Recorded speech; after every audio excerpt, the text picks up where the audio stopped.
Today's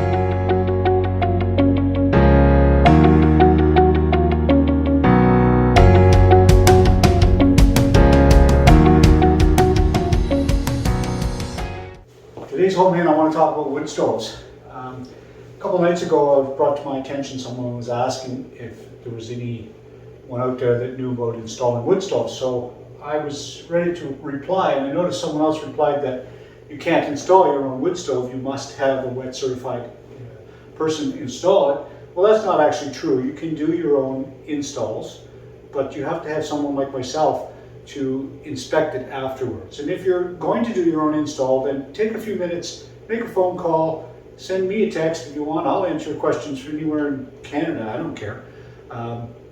Try to help you out a little bit, because there's nothing worse than doing it wrong and then having to find out later on that you have to redo it. So there are some special requirements. For instance, we're looking at a stove in a garage right now. It has to be 18 inches off the floor. That's not a well-known rule, and of course if it's not 18 inches off the floor, then I have to say no, it doesn't pass. So again, you can do your own installs, you just have to have someone that's certified to inspect it. And again, the driving force for the inspections, of course, is your safety, but it's driven by the insurance companies. So they want to make sure it's done right.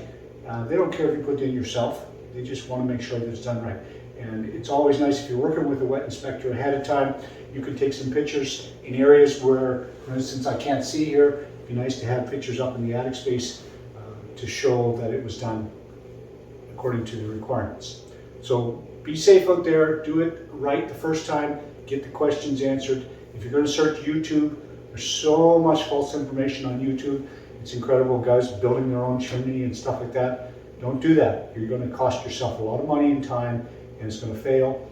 And worse yet, if you don't do it right, the insurance companies will not pay if you burn the place down. So let's get it right the first time. Thanks for watching another home ec from Border Home Inspection.